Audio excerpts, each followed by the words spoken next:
Hello प्यारे बच्चों, सभी को मेरी तरफ से हमेशा की तरह जय श्री कृष्ण, राधे राधे। तो welcome to this KTK discussion of lecture 4, lecture 6 और डीपीपी 1। क्योंकि हमने कल 2 लेक्चर लिए थे तो इस कारण से हम आपको कल केटीके के सॉल्यूशंस नहीं दे पाए, तो आज दे देते हैं।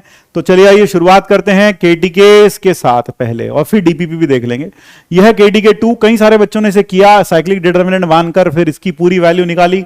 मेरे ख्याल से उससे बेटर तरीका आप यह कर सकते थे, डी डैश में आप क्या करो, column 1 goes to column 1 plus column 2 plus column 3। कई बच्चों ने इसको इंटरचेंज करके और फिर इसको साइक्लिक डिटर्मिनेंट बनाया। साइक्लिक डिटर्मिनेंट बनाने के बाद फिर पूरा ओपन किया और फिर वो उसका ट्वाइस आ गया। उससे बेटर मेथड में आपको बता रहा हूं, आप इसको D dash C1 goes to C1 plus C2 plus C3। तो जब आप यहां ऐड करोगे तो देख रहे हो 2 times C 2 times B 2 times A हो जाएगा। तो यहां हो गया A plus B plus C, यहां भी A plus B plus C, यहां भी A plus B plus C, और 2 आ गया बाहर। क्योंकि जब हम ऐड करेंगे तो 2A plus 2B plus 2C आएगा फर्स्ट कॉलम में डी डैश में, और यहां है C प्लस A, यहां है A प्लस B, यहां है B प्लस C, और यहां है C प्लस A, और यहां A प्लस B, और यहां B प्लस C। अब जरा इसको देखो गौर से, यहां पर BAC और CAB सिंगल सिंगल नंबर्स हैं, तो आप उसके लिए कॉलम 2 को ट्रांसफॉर्म कर दें कॉलम 2 माइनस कॉलम 1, और कॉलम 3 को भी ट्रांसफॉर्म कर दें कॉलम 3 माइनस कॉलम 1, ताकि यहां सिंगल सिंगल नंबर्स आ जाएं। तो जब आप माइनस करोगे तो 2 टाइम्स, ये तो ऐसे ही रह गया A plus B plus C, A plus B plus C, A plus B plus C। आप में से कई लोग सोच रहे होंगे हमने A plus B plus C common क्यों नहीं लिया। इसीलिए नहीं लिया ताकि इनका कुछ काम ठीक कर सकें। तो यहां कितना बन जाएगा सर, माइनस B, यहां बन जाएगा माइनस A, यहां बच जाएगा माइनस C, यहां बच जाएगा minus C minus B minus A। ये बच गया भाई। हाँ सर, दोनों में से -1 कॉमन निकाल लो। बिल्कुल सर, दोनों में से आप क्या कर सकते हो, -1 बाहर निकाल सकते हो। इसमें से भी -1, इसमें से भी -1। सो -1 यहां से पुल आउट करो, -1 यहां से पुल आउट करो, तो बाहर हो गया 2, और -1 इंटू -1 बाहर हो जाएगा 1, यानी 2 ही बचेगा। तो ये हो गया A plus B plus C, फिर यहां B और यहां C, यहां A plus B plus C, यहां A और यहां B, और यहां पर A plus B plus C, यहां C और यहां पर A। ये आ गया। अब आप देख रहे हैं लास्ट की 2 रोज कॉलम्स तो मैच हो गए, बिल्कुल। पहला कॉलम मैच करना बाकी है, तो उसके लिए आप column 1 goes to column 1 minus column 2 minus column 3, या यूं कहो कि दोनों कॉलम्स को ऐड करके इसमें से माइनस कर दो। तो column 1 goes to column 1 minus column 2 plus column 3। ये जब माइनस करोगे तो आपको दिखाई देगा, यह आ जाएगा 2 times determinant of B plus C cut गया सर, A बचा, A प्लस B कट गया सर, C बचा, फिर यहां C प्लस A कट गया, B बचा, और बाकी 2 as it is, B A C C B A, and that comes out to be determinant D। तो 2 into D, 2 into D, यही हमें प्रूव करना था। तो D dash is equal to 2D आ गया। फिर ये वाला सवाल, कई लोगों को इस सवाल में भी दिक्कत है भाई। हमने क्लास में बताया था, अगर हमारे पास समेशन हो, समेशन ऑफ SR है ना, SR समेशन कहां से कहां तक, R1 से N तक, तो आप समझ सकते हैं ये हो जाएगा summation R varies from 1 to N, और यहां समेशन ऑफ 2R और 6R स्क्वायर माइनस 1 और 4R क्यूब माइनस 2NR, और फिर यहां X, यहां Y और यहां Z, यहां है N इंटू N प्लस 1, और यहां है N square into 2N plus 3, और यहां है N cube into N plus 1। बिल्कुल सर। तो अगर आपको समेशन करना है तो आपको क्लास में बताया था, समेशन अंदर चला जाता है किसमें, डिटर्मिनेंट्स में, किसमें, जहां R वाली कॉलम हो। बाकी दोनों कॉलम्स में R नहीं होना चाहिए, वो इंडिपेंडेंट ऑफ R होने चाहिए। तो अगर आप इन दोनों कॉलम्स को देखें, किन दोनों कॉलम्स को, if you look at these 2 columns, ये दोनों के दोनों कॉलम्स क्या हैं, इंडिपेंडेंट ऑफ R हैं, इंडिपेंडेंट ऑफ R, इनमें R नहीं है। यानी जब आप इन्हें ऐड करेंगे तो ये 2 कॉलम्स एज इट इज रहेंगे, ये दोनों कॉलम्स एज इट इज रहेंगे। और हमें पता है डिटर्मिनेंट्स को जब ऐड करते हैं तो या तो 2 कॉलम्स सेम रहें, और तीसरा 2 कॉरस्पॉन्डिंग कॉलम्स सेम रहें, और तीसरे नॉन आइडेंटिकल कॉलम के अलॉन्ग एडिशन होगा। इसी तरीके से या फिर 2 कॉरस्पॉन्डिंग रो सेम रहें और तीसरे नॉन आइडेंटिकल रो के अलॉन्ग फिर वो ऐड हो जाएंगे। तो यहां पर हमने क्या कर सकते हैं, ये समेशन सीधा सीधा कहां ट्रांसफर हो जाएगा सर, अंदर। मैं आपको याद दिला दूं, अगर कभी समेशन R1 to N लिखा हो और यहां लिखा हो कोई R का फंक्शन, यहां लिखा हो R का फंक्शन, यहां लिखा हो R का फंक्शन, और यहां लिखा हो कुछ कोई भी LX, MY, MX और NX, और इसी तरह से PX, QX और RX, ऐसा कुछ लिखा हो, यानी कि ये R के ऊपर डिपेंड नहीं करते, तो ये जो समेशन होगा, ये समेशन सीधा सीधा कहां लग जाएगा, पहली रो में लग जाएगा। समेशन ऑफ FR हो जाएगा, फिर समेशन ऑफ GR हो जाएगा, और फिर समेशन ऑफ HR हो जाएगा। यह बात हमने क्लास में बहुत अच्छे से बताई है। ये बाकी सबके सब एज इट इज आ जाएंगे, ये दोनों एज इट इज आ जाएंगे, सेम टू सेम। यानी मैंने आप यहां लिखने में टाइम बर्बाद नहीं करना चाहता, LX, MX, NX, PX, QX, RX ही वापस आ जाएगा। तो फिलहाल यहां पर ये हो जाएगा summation of 2R, summation 2 summation R, 2 summation R, और यह 6 summation R square minus summation 1, और 4 summation R cube minus 2N summation R, और फिर X यहां N इंटू N प्लस 1, यहां Y यहां N square into 2N plus 3, और यहां Z और यहां N cube into N plus 1। ये हो गया। अब आपको summation of first n natural numbers पता ही है, N into N plus 1 by 2 होता है, तो ये हो गया N इंटू N प्लस 1, क्योंकि 2 कट गया। समेशन ऑफ R स्क्वायर आपको पता ही है, ये होगा N into N plus 1 into 2N plus 1 by 6, 6 से 6 कट गया, यहां पर 6 आएगा, बाय 6, 6 यहां था, 6 से 6 कट गया, और 1 का समेशन हो जाएगा N। इसी तरह से R क्यूब का समेशन होता है N स्क्वायर N प्लस 1 का square, N into N plus 1 by 2 का होल स्क्वायर, तो 4 आएगा, वो 4 कट गया, minus 2N into N plus 1, तो जरा गौर से देखना, ये हो जाएगा N square into N plus 1, क्योंकि ये होगा N into N plus 1 by 2। असल में मैं यहां लिख देता हूं, आपको पता होना चाहिए, समेशन ऑफ R होगा N into N plus 1 by 2, R varies from 1 to N, obvious सी बात है, ठीक है। और समेशन ऑफ R स्क्वायर कितना होता है, वह होता है R varies from 1 to N, N into N plus 1 into 2N plus 1 by 6, summation of squares of first n natural numbers, N into N plus 1 into 2N plus 1 by 6, वही हमने यहां रखा है, N into N plus 1 into 2N plus 1 by 6, 6 से 6 cut गया। और फिर R cube का समेशन भी लिख देते हैं, समेशन ऑफ R क्यूब होता है N into N plus 1, N into N plus 1 by 2 का होल स्क्वायर, यह होता है summation of R cube, R1 to N, ठीक है। तो वही हमने यहां लगाया, और फिर X, Y, Z, और फिर N into N plus 1, N square into 2N plus 3, और फिर यहां N cube into N plus 1। जैसे ही आप इन दोनों को कैलकुलेट करोगे तो ये कॉलम और ये कॉलम सेम हो जाएगा, both the columns will be same, will become identical.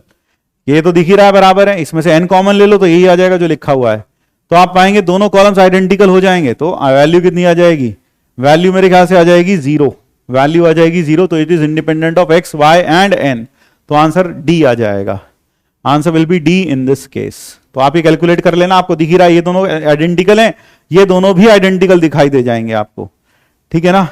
N square into N plus 3, तो चलो देख लेते हैं, N square into N plus 3, हाँ बिल्कुल सही, आइडेंटिकल दिखाई दे रहे हैं, हाँ सर आइडेंटिकल आएंगे, ये भी आइडेंटिकल, कैलकुलेट कर लेना, आइडेंटिकल दिख जाएंगे, ठीक है। चलिए अब आगे बढ़ते हैं, अब आगे बढ़ते हैं अगले प्रॉब्लम की तरफ। ये तो आसानी था, ये प्रॉब्लम देख लो, कईयों को इसमें भी डाउट है। यहां पर fx दे रखा है, हमें इसका इनवर्स फाइंड करना है, ठीक है। और x की जो रेंज है, यहां पर जो x की रेंज है 1 से 3 है, तो पहले तो मैं f को डिफाइन करूं, फिर उसका इनवर्स फाइंड करूंगा। भाई पहले तो f डिफाइन करना पड़ेगा ना, फिर उसका इनवर्स फाइंड करेंगे। तो अगर x 1 से 2 है, तो अगर x 1 से 2 है, तो आप समझते हैं कि ग्रेटेस्ट इंटीजर ऑफ x 1 होगा, हाँ सर। और fx को मैं जरा यहां दोबारा से लिख लेता हूं, fx को कैसे लिखता हूं जरा देखो, ये लिखता हूं ग्रेटेस्ट इंटीजर x माइनस 1, क्यों, ग्रेटेस्ट इंटीजर में कोई भी इंटीजर ऐड या सब्ट्रैक्ट हो वो बाहर आ जाता है, और फिर प्लस इसको लिखता हूं x minus greatest integer x की पावर ग्रेटेस्ट इंटीजर x, तो ध्यान रखें मैंने क्या यूज किया, यहां दो प्रॉपर्टी यूज की, greatest integer of x plus n, यह हो जाता है n plus greatest integer of x, n कोई भी इंटीजर हो बाहर आ जाता है।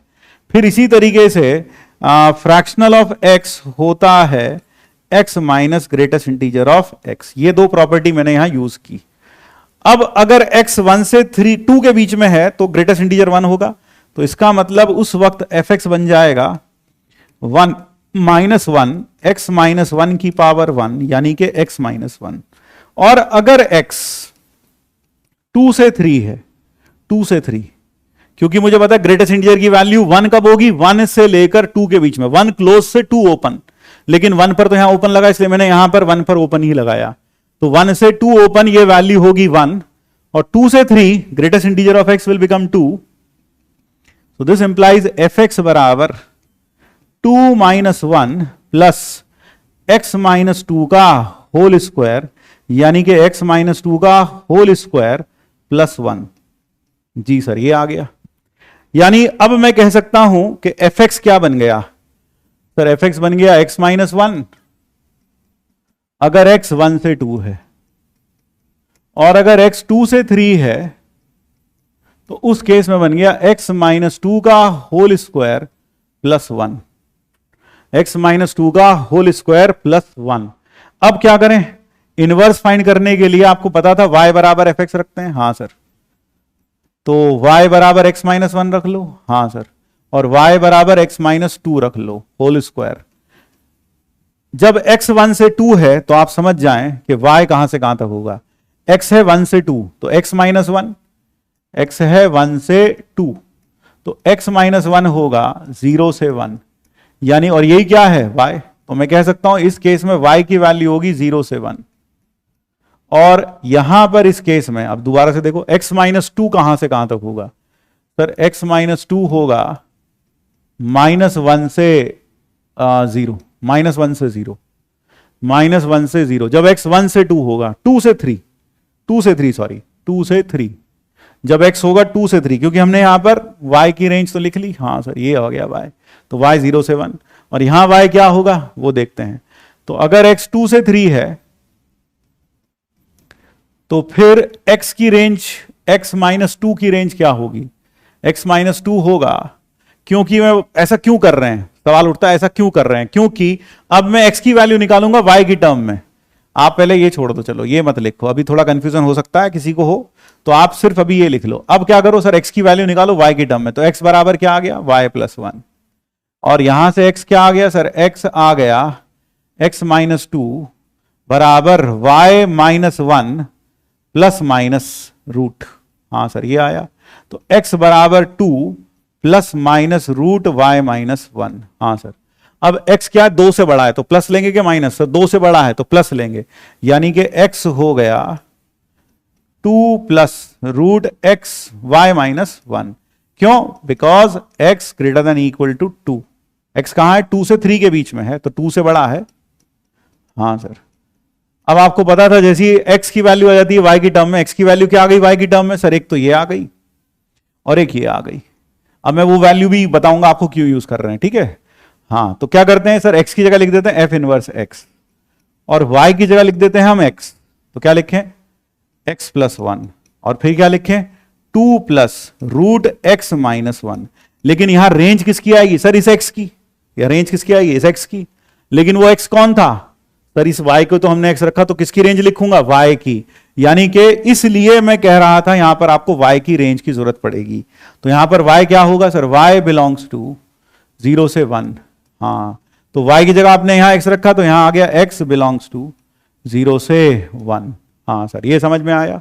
अब वहां से आप फिर से y की रेंज निकालना चाहोगे, ये था y, ये था y, ये था y, हाँ सर y की रेंज क्या है, x माइनस 2 कहां से कहां तक आ गया सर, वो आ गया 0 से लेकर 1 तक, तो x माइनस 2 का स्क्वायर क्या होगा सर, वह होगा 0 से 1, और फिर इसमें 1 जोड़ दो, तो सर ये आ गया 1 से ओपन टू, 1 से ओपन टू 1 प्लस, यानी और ये क्या था y, तो y बिलोंग्स टू 1 से 2, यानी कि यहां आ जाएगा x बिलोंग्स टू 1 से 2। क्यों, ये बात क्लियर हुई। आखिर में सबसे इंपॉर्टेंट बात यह है कि x बिलोंग्स टू 1 to 2 कैसे लिख दिया? क्योंकि हमने यहां से x की वैल्यू निकाली y की टर्म्स में। हाँ सर, ये आ गया x। अब मुझे y चाहिए, क्योंकि जब मैं इनवर्स फंक्शन लिखूंगा इस y की जगह x लिखूंगा, तो यहां x की रेंज लिखनी पड़ेगी, x कहां से कहां तक। लेकिन x था कौन इनिशियली? सर y था, तो y की रेंज क्या आएगी? 1 से 2, तो वो 1 से 2 यहां लिखा। सो दिस इज, ऐसा सवाल हमने क्लास में भी किया है एक। तो इसका जो आंसर आ गया x + 1, और साथ में अपने पास आया 1 से 2, 1 से 2, ये आ गया दिल्ली आंसर आ गया। x + 1 0 से 1, x + 1 0 से 1, और 2 + √x - 1, एक बार चेक कर लो भाई, टैली कर लेना। x + 1 0 से 1 और 2 + 1, 2 + √x - 1 1 से 2, बिल्कुल सही, यही जवाब आया है, यही आंसर आया है। तो चलो ये हो गया। हाँ सर, एक क्वेश्चन यह दिया था हमने घर में करने के लिए कल, ये वाला सवाल काफी लोगों को डिफिकल्ट लगा, कई लोगों से नहीं हुआ। यहां पर हमें इसकी मिनिमम वैल्यू फाइंड करनी थी। KTK 1 था, KTK 1 लेक्चर 6 है ना। हाँ, ये वाला सवाल कई लोगों से नहीं हुआ, तो let us see this problem. इस प्रॉब्लम में क्या किया जाए? सर जीरो बना लो।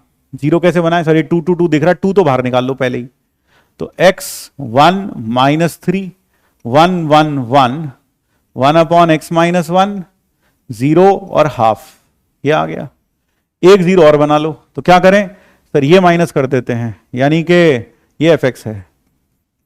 तो अगर मैं row 2 goes to row 2 minus row 1 कर दूं, तो ये आ जाएगा 2 times x row 2 goes to √2। हाँ, तो ये 1 - x, ये 1/1 - x, यहां 1 यहां 0, यहां 0 था ही पहले से, और ये इसमें से माइनस हुआ, तो ये -3, ये हो गया 4, और ये हो गया हाफ। रो 2 में से रो 1 माइनस कर दो, तो 1 - x 1 - 1 0, 1 + 3 4, ये हो गया। नाउ लेट अस एक्सपैंड, इसे अब एक्सपैंड कर देते हैं। तो ये गया और यह गया। हाँ सर, और यह गया। तो जब यह गया और यह गया, तो आ गया 2 × -1 × दिस इंटू, नहीं ये गया ये गया, तो 1 - x अपॉन 2 इंटू फिर -4/1 - x, ये आ गया, यह आ गया। और हमें क्या रखा है कि x 1 से बड़ा है और हमें इसकी वैल्यू निकालनी, तो -1 से चाहो तो 2 × x - 1/2, हाँ सर, फिर +4/1 - x, यही आएगा भाई। हाँ सर, यही आने वाला है। तो मल्टीप्लाई करो, ये हो गया x - 1 प्लस 8/1 - x, 8/1 - x। जरा देखो भाई, यही आ रहा है कुछ और आ रहा है? 1 - x, 1 - x नहीं था सर, x - 1 था। अरे यार, x - 1 था भाई यहाँ पर। ये कितना था? x - 1। तो यहां पर आएगा x - 1, x - 1, और यहां भी x - 1। तो x - 1 और यहां भी x - 1, यहां भी x - 1, ये आ गया भाई। बिल्कुल सर। अब जरा गौर से सुनना कि x 1 से बड़ा है। अगर x 1 से बड़ा है तो यह नंबर भी पॉजिटिव है। हाँ सर, ये नंबर पॉजिटिव है, बिल्कुल सर। और यह नंबर भी पॉजिटिव है। और दो पॉजिटिव नंबर के लिए हम जानते हैं arithmetic mean is greater than geometric mean. तो क्या यूज करें? AMGM यूज करते हैं। So by AMGM inequality, by AMGM inequality, अगर हम AMGM इनइक्वालिटी का यूज करें तो क्या होगा सर? x - 1 प्लस 8/x - 1, हाँ sir, by 2 is greater than equal to √ of x - 1 plus नहीं इंटू 8/x - 1 इंटू 8/x - 1, यही होगा। अब x - 1 से x - 1 गया, हाँ सर, तो दिस कैंसल्स आउट।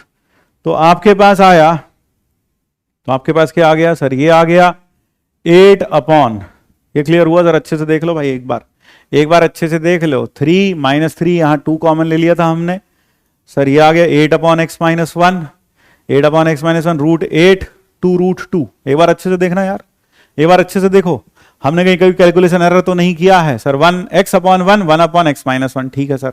1/x - 1, ये भी ठीक हो गया सर, ये गया ये गया, और हाफ 1 ठीक है, ये भी ठीक है, प्लस x - 1 वो है भी ठीक है, और 2 से मल्टीप्लाई किया, यह भी सही हो गया, और फिर हमने इसे मल्टीप्लाई कर दिया। हाँ सर, तो आपके पास आ गया x minus 1 plus 8 upon x minus 1 greater than equal to 4 root 2। तो अगर मैं कहूं x minus 1 plus 8 upon x minus 1 की, ये fx हो गया। हाँ सर, ये fx, ये हमेशा बड़ा है, ये हमेशा बड़ा है 4 रूट 2 से। तो हमसे क्या पूछा था, इसकी मिनिमम वैल्यू। तो f मिनिमम, fx मिनिमम कितना हो गया सर, ये हो गया 4 root 2। So 4 root 2 is the minimum value of f। एक बार अच्छे से देख लें। चलो आप बढ़ते हैं अगले प्रॉब्लम की तरफ। Let us move on to the next problem. अगला जो प्रॉब्लम था यह था जेई एडवांस 2023 का। यह भी हमने एक टीएच के रूप में दिया था। अच्छा सवाल था, आप लोगों ने कर लिया होगा, अगर नहीं किया है तो फिर भी देख लेते हैं। आइए, यहां पर अगर देखा जाए तो y की वैल्यू आती है मॉड y 0 से 3 है, तो मॉड y अगर 0 से 3 है तो y की वैल्यू आएगी -3 से 3, -3 से 3 के बीच में।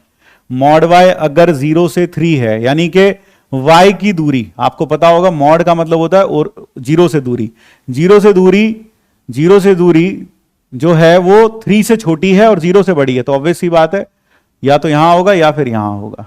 तो y होगा -3 से 3 के बीच में, -3 से 3 के बीच में, ठीक है। हाँ सर, और y क्या नहीं होगा, 0 नहीं होगा। तो यानी हम कह सकते हैं y बिलोंग्स टू -3 से 3 and y is not equal to 0। y is not equal to 0 क्योंकि -3 से 3 0 पर उसने स्ट्रिक्ट ग्रेटर देन लगा रखा है, यानी 0 से दूरी 0 नहीं है। तो ये हमने आपको बताया भी था बेसिक मैथ्स में, किसके लिए, ज्योमेट्रिकल मीनिंग ऑफ मॉड में, ठीक है। ये फिलहाल ऐसा हुआ। हाँ सर, तो पहला केस, ये tan इनवर्स आप देख रहे हैं एक दूसरे के रेसिप्रोकल हैं आर्ग्यूमेंट्स, बिल्कुल सही। तो पहला केस, अगर, क्योंकि हम जानते हैं कि cot इनवर्स ऑफ x को हम direct tan inverse of 1/x लिख सकते हैं अगर x 0 से बड़ा हो, और अगर x 0 से छोटा हो तो पाई plus tan inverse of 1/x लिखना होगा। तो इसीलिए हम दो केस लेते हैं कि अगर जो आर्ग्यूमेंट है cot का 9 - y² अपॉन 6y वो 0 से बड़ा हो, इसका मतलब 3y² - 3 by 6 by y² - 9 by y greater than 0 की बजाय क्या हो जाए, लेस देन 0, -1 से मल्टीप्लाई कर दिया तो y -3 फिर y +3 upon y less than 0। तो यहां पर अगर आप देखेंगे तो अपने पास आ गया 3 0 और -3 प्लस माइनस प्लस माइनस। हमें कौन सा रीजन लेना है, माइनस वाला लेना है, यानी कि y बिलोंग्स टू -3 0 से 3, y बिलोंग्स टू 0 से 3, क्योंकि हमें माइनस वाला रीजन लेना है। तो प्लस माइनस प्लस माइनस, तो आपके पास रीजन आ गया 0 से 3। तो अगर y 0 से 3 है, सर आपने माइनस वाला ये क्यों नहीं लिया, क्योंकि -3 से पीछे जाना ही नहीं है मुझको, इसलिए मैंने वो रीजन लिया ही नहीं। तो y 0 से 3 है, तो उस केस में tan का आर्ग्यूमेंट, cot का आर्ग्यूमेंट कैसा हो गया, पॉजिटिव। तो इक्वेशन बिकम्स, क्या बन जाएगी इक्वेशन, सर इक्वेशन बन जाएगी, पहले वाला तो ज्यों का त्यों tan inverse 6y upon 9 - y², और दूसरी इक्वेशन में ये उल्टा हो जाएगा सीधा सीधा, यानी उल्टा हो जाएगा सीधा सीधा, मतलब ये ऐसे हो जाएगा 9 - y² इज इक्वल टू 2π/3। हाँ सर, ये हो गया 2 times tan inverse 6y upon 9 - y² is equal to 2π/3। 2 cancel out हो गया। हाँ सर, तो 6y upon 9 - y² is equal to tan π/3, यानी के √3। हाँ सर, √3 क्रॉस मल्टीप्लाई करो तो ये आ गया 6y is equal to 9√3 minus √3y²। तो अपने पास जो इक्वेशन बन गई फाइनली, वो बन गई 6y, वो इक्वेशन क्या बन गई, वो इक्वेशन बन गई √3y² plus 6y, √3y² plus 6y minus plus 6y minus 9√3 minus 9√3 equal to 0। तो y की वैल्यू क्या आ गई, -6 plus minus √36 plus 4 into √3 into 4√3 4ac, हाँ sir, divided by 2a 2√3. So that becomes y is equal to कितना sir? y is equal to -6 plus minus under root of 16 48, ये आएगा 16 थी तो 48 48 और 36 48 और 36, ये हो जाएगा 84 डिवाइडेड बाय 84 ही आएगा ना भाई. 4 4 16 16 3 जा 48 48 इसमें जोड़ा 4 और 3 हाँ 8 84 यही आ रहा है. और साथ में अपने पास आ जाएगा, हाँ सर यही आ रहा है. एक बार देख लो भाई, कहीं पर भी यहां पर हमारे पास था 9 माइनस वाई स्क्वायर 9√3 माइनस √3. बिल्कुल सर, तो 9√3 था सर, वो 9√3 9√3 है भाई, 4√3 9√3. तो 9 4 36 36 का 6 बाहर आ गया भाई, 36 का 6 बाहर आ गया.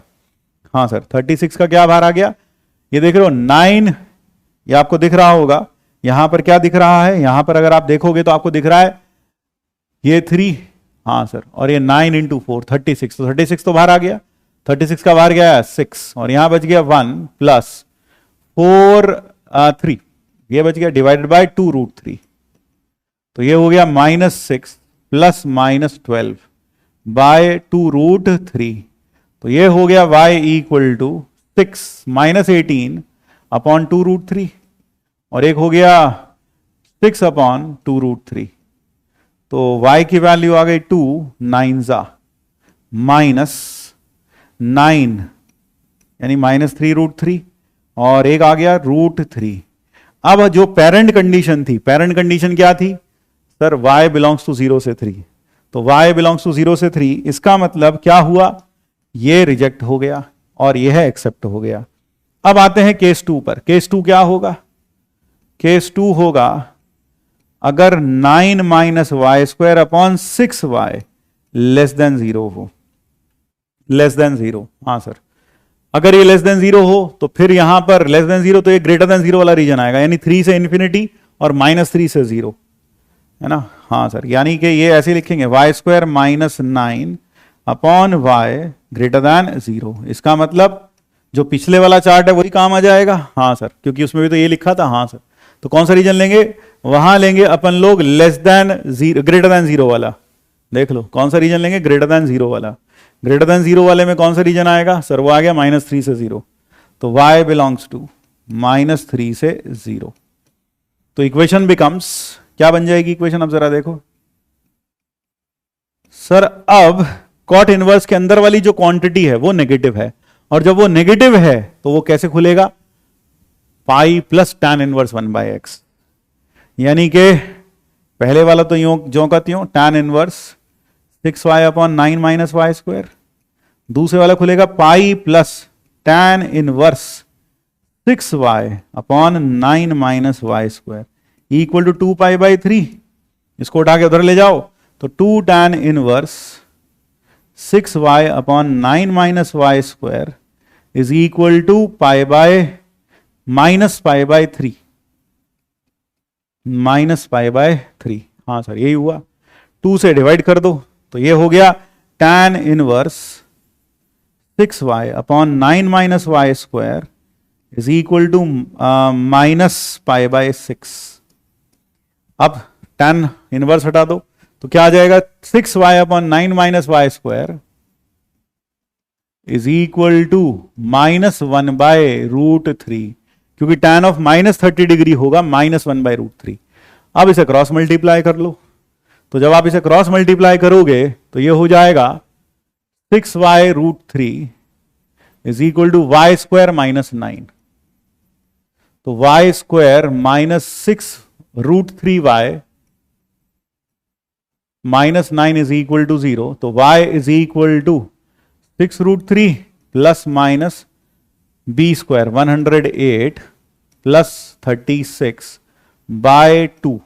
हाँ सर, तो y इज इक्वल टू, ये हो गया 144. तो 6√3 प्लस -12/2. हाँ सर, यही आया भाई. बिल्कुल सर, यही आया है. तो आपके पास हो गया 3√3 प्लस -4. 3√3 +-4 +-6 यही आ रहा है, हाँ यही आ रहा है। अब हमारे पास दो आंसर आए, एक तो आ गया 3√3 -6 और एक आ गया 3√3 +6। अब पेरेंट कंडीशन देखो क्या थी, पेरेंट कंडीशन थी -3 से 0, ये तो हो नहीं सकता, हाँ सर ये तो पॉजिटिव नंबर है, और ये -3 से 0 है क्या, ये होता लगभग 5.1, हाँ सर ये सही है, ये पास हो गया। तो यानी कुल मिलाकर हमारे पास y की जो वैल्यूज आई, एक तो आई √3 और एक आई 3√3 -6, एक तो आई √3 और एक आई 3√3 -6। हमें क्या चाहिए, वहां पूछा sum of solutions, sum of solutions क्या होगा, सम ऑफ सॉल्यूशंस होगा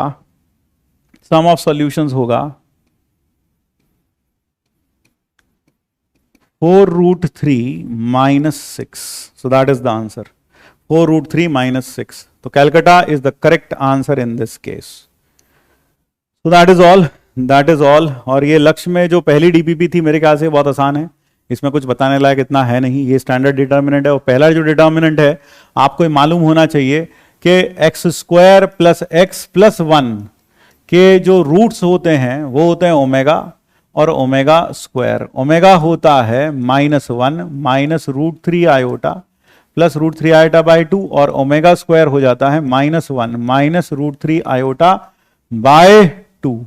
और जो ओमेगा 1 की 3 क्यूब रूट होती हैं, एक 1 एक ओमेगा और एक ओमेगा², और इन सब का जो सम होता है वह होता है 0, वह होता है 0। So you should know this, 1 + omega + omega is 0। तो यहां पर अगर आप सारे कॉलम्स को, सारे रोज को ऐड कर दो तो पहला डिटर्मिनेंट 0 आ जाएगा, क्योंकि पहली रो आइडेंटिकली 0 बन जाती है। तो बस इतना ही, ये तो आसान सी डीपीपी आप कर ही सकते हैं। तो बस जय श्री कृष्ण, राधे राधे, इतना ही रखेंगे, ठीक है ना, इतना ही रखेंगे आज के लिए, फिर मिलते हैं। धन्यवाद, बाय बाय, पढ़ते रहिए, आगे बढ़ते रहिए।